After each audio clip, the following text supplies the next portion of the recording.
प्यार हमारे जीवन में बहुत खूबसूरत चीज़ों को लाता है। We feel very secure, we feel comfortable. लेकिन प्यार इसके साथ साथ हमारे जीवन में कुछ और चीज़ें भी लाता है, जैसे कि कन्फ्यूजन, एक दूसरे को समझ ना पाना और उसके साथ जुड़ा हुआ फ्रस्ट्रेशन, जिसकी वजह से कई बार बहुत सारे खूबसूरत रिश्ते भी आगे ठीक से बढ़ नहीं पाते। You keep fighting with each other, आप लड़ते रहते हैं, झगड़ते रहते हैं, फ्रस्ट्रेट होते रहते हैं, एक दूसरे के बारे में बातें करते रहते हैं दूसरे लोगों से, लेकिन एक दूसरे के साथ बात नहीं कर पाते। So a lot of things go wrong when it comes to love. लेकिन इन चीज़ों को सही करने का तरीका क्या होता है? That you communicate with each other well, और आप एक दूसरे को समझें। तो प्यार में एक दूसरे को समझना बहुत ज़रूरी होता है। यही वजह है कि अब हम एक नई सीरीज़ की बात कर रहे हैं, जिसमें हम जानते हैं कि आपके लग्न से सातवां घर, यानी कि आपका जो स्त्री का भाव है या फिर आपके जीवन में जो प्रेम का भाव है, वो आपके बारे में क्या बताता है, आपको किस चीज़ की नीड है अपने जीवन में, और उन नीड्स को आप और आपके पार्टनर फुलफिल कैसे कर सकते हैं। आज हम बात कर रहे हैं टॉरस यानी कि वृषभ लग्न की।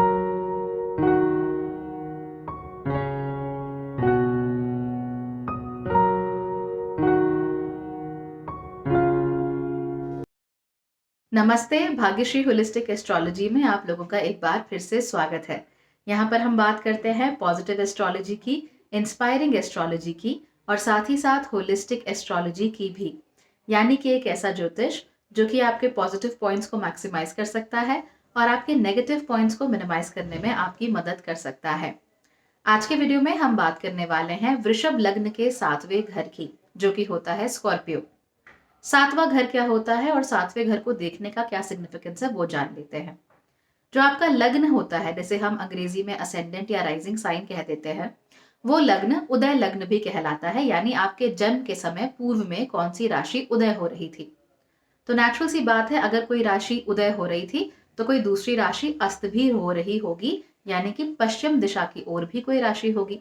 तो जो राशि पूर्व दिशा की ओर होती है वो आपका उदय लग्न यानी असेंडेंट या आपकी कुंडली का पहला घर बन जाता है, और जो राशि पश्चिम में अस्त हो रही होती है वो आपकी कुंडली का सातवां घर बन जाता है, जो कि दिखाता है आपके रिलेशनशिप्स को। अब जो पश्चिम है उसे रिलेशनशिप से जोड़ने का क्या मतलब है, जहां जाकर सूर्य अस्त होता है उसे रिलेशनशिप से जोड़ने का क्या मतलब है? बहुत सिंपल सी बात है। हमारे रिलेशनशिप हमें कंप्लीट करते हैं। हमें से हर व्यक्ति की एक पर्सनालिटी होती है, इसमें कुछ ना कुछ खूबियां होती हैं, लेकिन कुछ कमियां भी होती हैं। कुछ ऐसी चीजें होती हैं जिनकी हमें जरूरत होती है, या फिर कुछ ऐसे ट्रेट्स होते हैं जो हमारी पर्सनालिटी में थोड़े दबे हुए होते हैं या ढके हुए होते हैं। उस तरह के ट्रेट्स को आप सातवें घर से आसानी से देख सकते हैं। अगर हमारी पर्सनालिटी के ये दबे हुए छुपे हुए ट्रेट्स हमें हमारे पार्टनर में मिल जाते हैं, तो अक्सर हम बहुत ही अच्छा, बहुत ही फुलफिलिंग रिलेशनशिप क्रिएट कर पाने में सफल हो पाते हैं। फॉर इंस्टेंस, मान लीजिए कि आप आर्टिस्ट बहुत अच्छे हैं, लेकिन आपको अपनी कला को दूसरों तक मार्केट करना नहीं आता। आपको ये नहीं मालूम कि आपकी बनाई हुई कलाकृतियों को आप लोगों तक कैसे ले जाएं, उसकी मार्केटिंग कैसे करें, उसकी सेल कैसे करें, उसे सही लोगों तक कैसे पहुंचाएं, और सही लोगों तक आपकी कलाकृतियों के बारे में जानकारी कैसे दी जाए। अगर आपको ऐसा पार्टनर मिल जाए जो कि आपकी आर्ट को अप्रिशिएट भी करता हो, आपको प्रेम भी करता हो, साथ ही साथ आपकी बनाई हुई कलाकृतियों को दुनिया को दिखाने में भी सफल हो सके कि आपका सोशल मीडिया पे अकाउंट बनाकर उस अकाउंट को अच्छे से चला ले, या फिर आपकी कलाकृतियों के लिए आपको कहाँ पर एग्जैक्टली उसकी प्रदर्शनी लगानी चाहिए ये जानता हो, वहां आपकी मदद कर सके, तो आपके लिए बहुत अच्छा रहता है। तो हमने क्या देखा इस एग्जाम्पल में कि जो व्यक्ति है उसके अंदर कम्युनिकेशन गैप है, कम्युनिकेशन स्किल की कमी है, मार्केटिंग स्किल्स की कमी है, और जो उनके पार्टनर हैं उनमें मार्केटिंग स्किल्स काफी अच्छी हैं। तो जब दोनों का ही मेल होता है या दोनों ही एक साथ आते हैं, तो एक दूसरे के लिए वो काफी कुछ कर पाते हैं। इसी चीज को आप ना सिर्फ इंटीमेट रिलेशनशिप के साथ बल्कि दुनिया में किसी भी रिलेशनशिप के साथ अप्लाई कर सकते हैं। ये दोस्तों के साथ हो सकता है, ये बिजनेस पार्टनर्स के साथ हो सकता है, अगर आप वर्क में किसी के साथ पार्टनरशिप कर रहे हैं किसी प्रोजेक्ट के ऊपर, वहां भी हो सकता है। तो सेवेंथ हाउस इन जनरल आपके पार्टनरशिप्स को दिखाता है। आप किस किस तरह के लोगों से मिल सकते हैं, किस किस तरह के लोगों से आपकी समस्याएं हो सकती हैं, किस किस तरह के लोगों के साथ आपकी अच्छी बॉन्डिंग बन सकती है, चाहे आप उसको लेकर श्योर हो या ना हो। अब जो हम बात कर रहे हैं वृषभ राशि की, वृषभ राशि किसकी राशि होती है? वृषभ राशि होती है शुक्र की राशि, यानी वीनस की राशि। अगर आपने मेरा शुक्र का लग्नों के जो वीडियो देखे हो, वृषभ लग्न के या वृषभ राशि के वीडियो देखे हो, तो आपको ये बात अच्छे से ध्यान होगी कि ये एक बेहद स्ट्रॉन्ग पर उतना ही जेंटल लग्न होता है। ये लग्न के अंदर पावर बहुत ज्यादा होती है क्योंकि इसका एलिमेंट जो है वो पृथ्वी का एलिमेंट होता है। साथ ही साथ ये लग्न हर चीज को थोड़ा धीरे धीरे करना चाहता है, यानी कि it wants to build foundations first. ये सबसे पहले नींव रखना चाहता है और उसके ऊपर एक मजबूत बिल्डिंग बनाना चाहता है, क्योंकि यहाँ पर पृथ्वी का तत्व है। ये लोग शारीरिक श्रम से घबराते नहीं हैं, अच्छा शारीरिक श्रम कर पाते हैं, और इन जनरल आप लोगों को ये लोग काफी सेफ खेलते हुए मिल जाएंगे। That they are always playing very safe in life. ये हर चीज को देखते हैं, स्ट्रेटेजाइज करते हैं, ये जानते हैं कि भाई कौन सी चीज हमारे लिए काम करेगी, कौन सी चीज नहीं करेगी, कहाँ पर कितने रिस्क हैं, कहाँ कितने रिवॉर्ड है, और मैं कितना रिस्क और रिवॉर्ड के लिए तैयार हूँ, ये सब भी वो देखने की कोशिश करते हैं। सो वृषभ इस तरीके का लग्न होता है। They are very very strong people in general. लेकिन उसके सामने जो लग्न होता है, उससे जो सातवां लग्न होता है या सातवां घर होता है, उस घर में नैसर्गिक तौर से कौन सी राशि बैठी होती है? वहां बैठी होती है स्कॉर्पियो, यानी कि वृश्चिक राशि। अब वृश्चिक राशि किसकी होती है? वृश्चिक राशि होती है मंगल की। हमने पिछले वीडियो में भी देखा था कि यहाँ पर वृश्चिक और मंगल का मेल था, यानी कि पहले घर में तो कौन सी राशि थी? मेष राशि थी, और जो सातवां घर था वहां पर कौन सी राशि थी? वहां पर थी तुला राशि, यानी कि मंगल के साथ यहाँ पर शुक्र का मेल हो रहा था। अगेन यहाँ पर सिमिलर टेंडेंसीज देखने को मिलती है, लेकिन यहाँ पर ध्यान देने योग्य बात यह है कि जहां पिछले एग्जाम्पल में मेष राशि में आपके उदय भाव में मंगल की राशि थी, वहां इस समय पर आपके अस्त भाव में मंगल की राशि है। ऐसा माना जाता है कि अगर आपके अस्त भाव में या सातवें भाव में मंगल की राशि होती है, इन जनरल आपके जो स्पाउस होते हैं या जिन लोगों से आपका इंटरेक्शन होता है, जिन लोगों की तरफ आप जनरली अट्रैक्ट होते हैं, जो लोग आपके जीवन में आते हैं, वो कैसे होते हैं? They are slightly more aggressive, they are go getters. Okay, ना मंगल की दो राशियों में एक खास डिफरेंस आपको देखने को मिलेगा। जो पहली राशि होती है मेष, वहां पे सेल्फ आइडेंटिटी बहुत इंपॉर्टेंट होती है, साथ ही साथ achieving goals for the self बहुत इंपॉर्टेंट होता है। So you are go getters, you actually go and get things. आप थोड़े इंपल्सिव भी हो सकते हो, यानी कि आप भावनाओं में बहकर काम भी कर सकते हो। लेकिन जहां पर हम स्कॉर्पियो या वृश्चिक राशि की बात करते हैं, तो वृश्चिक राशि पैसिव अग्रेसिव हो सकती है। वाई? क्योंकि ये अग्नि तत्व की राशि नहीं है, ये जल तत्व की राशि है। और जल तत्व की खास बात ये होती है कि ये थोड़ा सा रिलेटिवली गहराई ज्यादा लिए हुए होता है, and it is more flexible. Okay, तो स्कॉर्पियो जब यहाँ पर आ जाती है, तो जल तत्व यानी कि इमोशंस, इमोशंस में फ्लेक्सिबिलिटी आपको देखने को मिल सकती है, लेकिन उस फ्लेक्सिबिलिटी के साथ साथ क्योंकि मंगल की राशि है, इसीलिए अग्रेशन भी काफी देखने को मिलता है। इसीलिए यहाँ पर मंगल एग्जैक्टली आपकी कुंडली में कहाँ बैठे हुए हैं, सातवें घर से कितने घर दूर हैं, कौन से नक्षत्र में है, कौन से भाव में है, ये देखना बहुत जरूरी हो जाता है। मंगल की डिग्निटी क्या है, वो देखना भी बहुत जरूरी हो जाता है। मान लीजिए अगर मंगल खुद ही सातवें घर में आकर बैठे हुए हैं, in that case you will find somebody who is very aggressive. Aggressive होने के साथ साथ ही ना, अग्रेसिव का मतलब ये नहीं होता हमेशा कि आप हमेशा गुस्से में रहते हो या हर चीज को बिल्कुल स्ट्रांगली करते हो। कई बार कुछ लोग पैसिव अग्रेसिव होते हैं, यानी कि वो कंट्रोल तो करना चाहते हैं, वो अपना कंट्रोल असर्ट तो करना चाहते हैं, लेकिन कभी भी वो सामने से नहीं करते। ओके, वो पीछे छुप कर अपना जो कंट्रोल है वो असर्ट करने की कोशिश करते हैं। जहां तक वृषभ की बात है, वृषभ के लग्न के लोग या वृषभ राशि के जो लोग होते हैं, उन्हें कंट्रोल से इतना कोई लेना देना नहीं होता। They are not about control at all, they are always about harmony, they are always about balance. वो चाहते हैं कि चीजें बैलेंस में रहें, वो चाहते हैं कि चीजों में आपस में जो सौहार्द है वो बना रहे, लोगों में सौहार्द बना रहे, एक दूसरे को डिस्टर्ब ना करे, दैट्स अ डिफरेंट स्टोरी, पर वो सौहार्द चाहते हैं इन जनरल। वो लड़ाई झगड़ा, कंट्रोल, डोमिनेंस, इन सब में यकीन ही नहीं करते। They are completely and totally far away from these things. Okay, वो इनसे हमेशा दूर रहते हैं। लेकिन फिर भी आप ये नोट करेंगे कि इन लोगों का जो अट्रैक्शन होता है या इन लोगों का जो एक फेटल अट्रैक्शन कह लीजिए, वो किन की तरफ होता है? Towards people who are go getters, towards people who are out there to get things, towards people who are very aggressive, जिनको गुस्सा भी आता हो। यानी गुस्सा भी आपको देखने में मिल सकता है इन लोगों के पार्टनर्स में।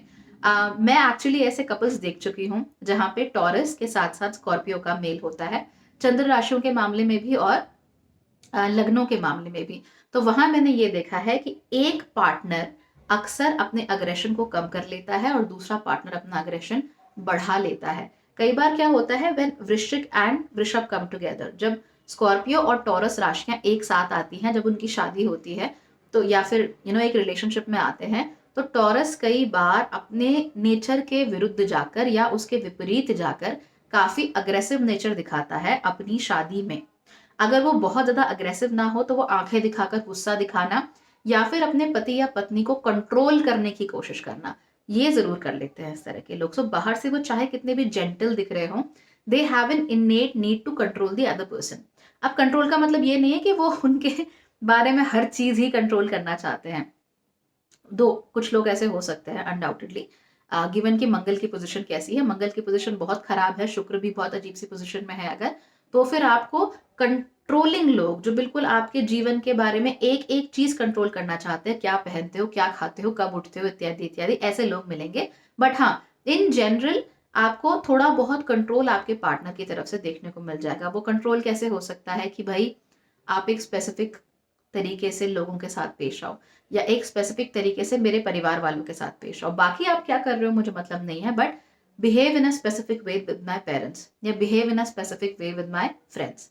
आपको मेरे फ्रेंड्स के साथ फ्रेंडली ही रहना है। वो घर पे आए तो आप कितने भी थके हुए हो, आपको मुस्कुराकर उनसे बात करनी है, अदरवाइज मेरी बेइज्जती हो जाएगी, राइट? इस तरीके से थोड़ा बहुत कंट्रोल उनके बीच में चलता है।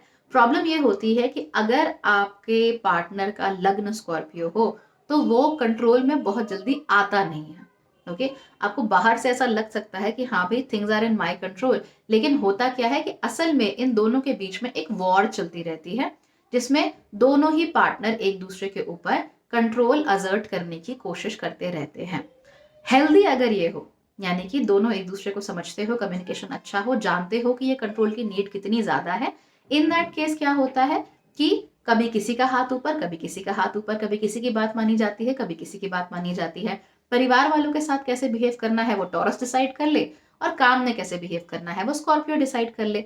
तो इस तरीके से एक हेल्दी राइवलरी दोनों के बीच में चलती रहती है। And when these relationships are good, they are very very good, trust me on that. क्योंकि जब ये हेल्दी राइवलरी रहती है तो वो एक दूसरे को पुश करते हैं आगे बढ़ने के लिए और अलग अलग सेक्टर्स में आगे बढ़ने के लिए। So it is amazing.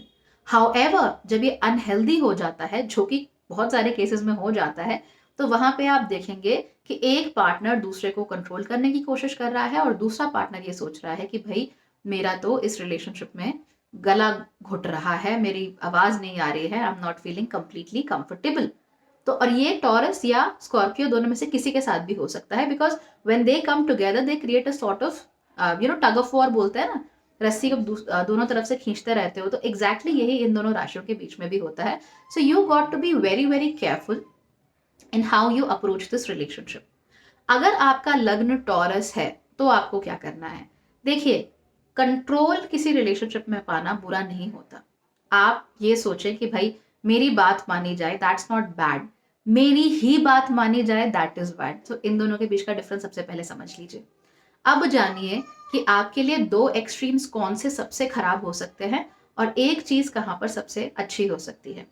जो पहली चीज आपके लिए बेहद खराब हो सकती है, the kind of relationship I am talking about is a person जो कि हवा में रहता हो, somebody who talks a lot लेकिन कुछ कर नहीं सकता। बातें बहुत है, बातें बड़ी बड़ी हैं, बातें बहुत सारे लोगों से हो रही हैं, लेकिन रिजल्ट कुछ नहीं है।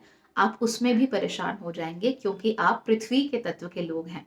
आप हार्मनी तो चाहते हैं, लेकिन आप बहुत ज्यादा किसी के इनएक्शन से या किसी के काम ना कर पाने की क्षमता से आप इरिटेट भी हो जाते हो।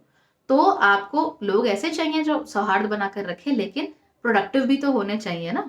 तो प्रोडक्टिविटी आपको चाहिए, उनसे कुछ काम भी आपको चाहिए, आपको दिखना चाहिए कि ये व्यक्ति आपके साथ आपके बराबर खड़ा हो सकता है। So people who just talk big, talk to everybody, बहुत बड़ा सर्कल है, हर किसी को मैसेज कर रहे हैं, हर किसी को गुड मॉर्निंग बोल रहे हैं, हर किसी से बातचीत है, आप नहीं हैंडल कर सकते। कंट्रोल का एक तरीका ये भी होता है दैट जो आपका पति पत्नी बॉयफ्रेंड गर्लफ्रेंड हो, आपको लगे कि आप लोग एक्सक्लूसिव हैं, जो आपके साथ है वो किसी के साथ नहीं है। ओके, तो ये एक इंपॉर्टेंट चीज होती है, नोट दैट।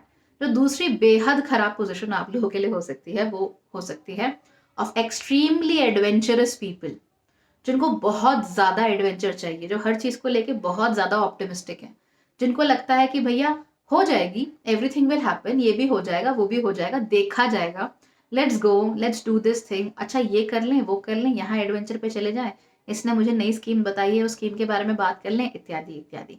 ये दोनों ही केसेस आप लोगों के लिए भयंकर सिरदर्द का कारण बन सकते हैं। तो ऐसे लोगों से रिलेशनशिप्स में एटलीस्ट आप लोग दूर रहिए, चाहे आपको कितना भी अट्रैक्शन क्यों ना फील हो रहा हो। आपको पार्टनर कैसा चाहिए वो बता देती हूँ। आपको ऐसा पार्टनर चाहिए जो आपसे कंधा से कंधा मिलाकर आगे चल सके। अगर कोई आपसे कंधे से कंधा मिलाकर आगे चल सकता है तो वो यही व्यक्ति चल सकता है जो आपके बराबर हो।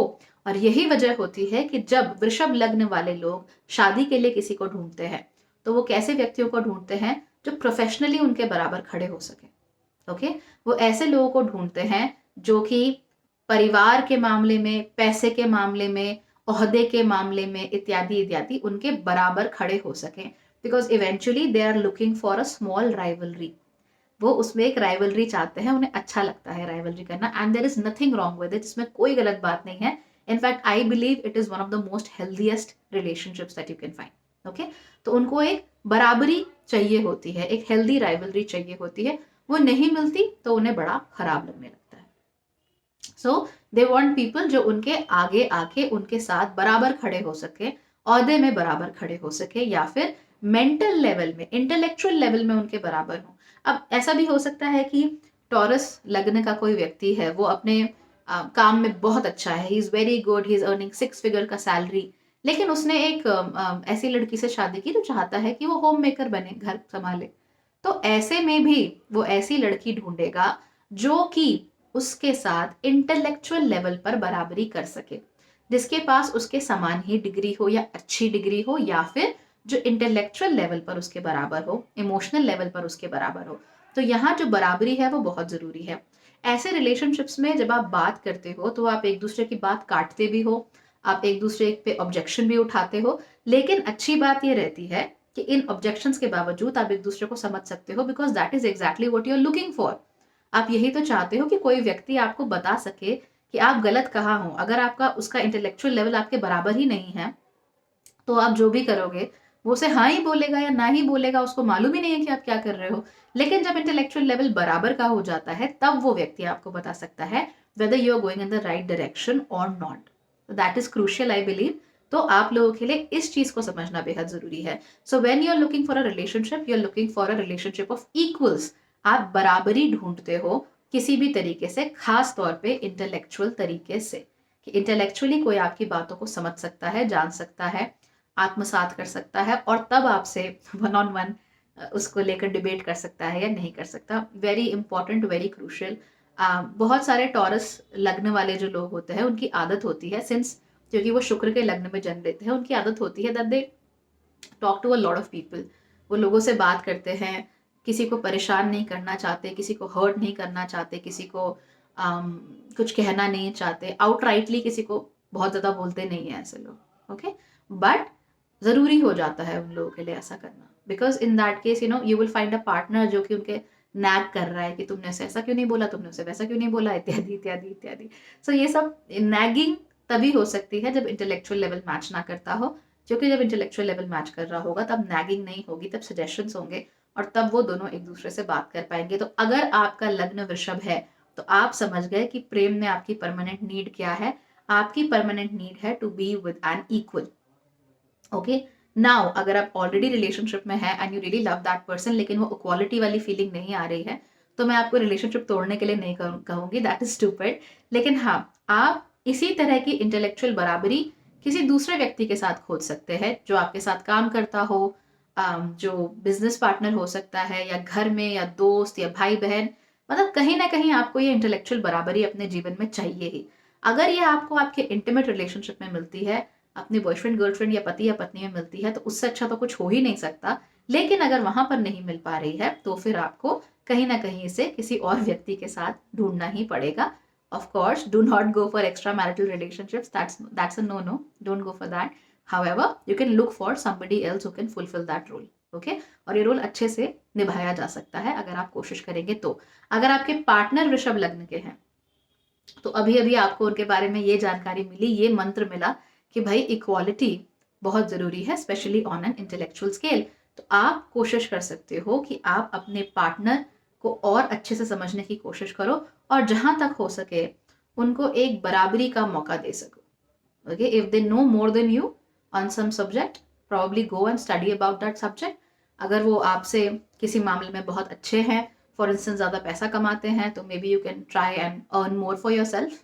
ओके, एटलीस्ट आप ट्राई तो कर सकते हैं, चाहे कर पाए या ना कर पाए, ट्राई तो कर सकते हैं। आपको उन्हें दिखाना पड़ेगा कि हाँ, आप कोशिश कर रहे हो धीरे धीरे बेहतरी की ओर जाने की, slowly slowly becoming better than who you were yesterday. आप कल क्या थे उससे ज़्यादा बेहतर बनने की कोशिश कर रहे हो। अगर आप अपनी मंजिल पर एग्जैक्टली पहुंच भी नहीं पाते तो भी आपके जो टॉरस या वृषभ लग्न के पार्टनर हैं वो आपके कामों को अप्रिशिएट करेंगे। ये लोग बहुत ज़्यादा दकियानुसी विचारधारा के अक्सर नहीं होते हैं।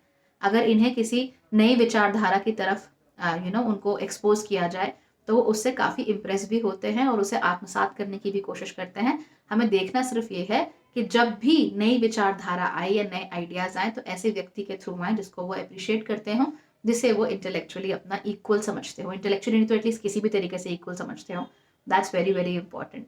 तो ये हो गई वृषभ लग्न की बात। आई होप कि ये वीडियो आप लोगों के लिए बहुत यूजफुल रहेगा अपने प्रेम संबंधों को और अच्छा बनाने के लिए, और अगर अच्छा रहेगा that will be the happiest thing for me.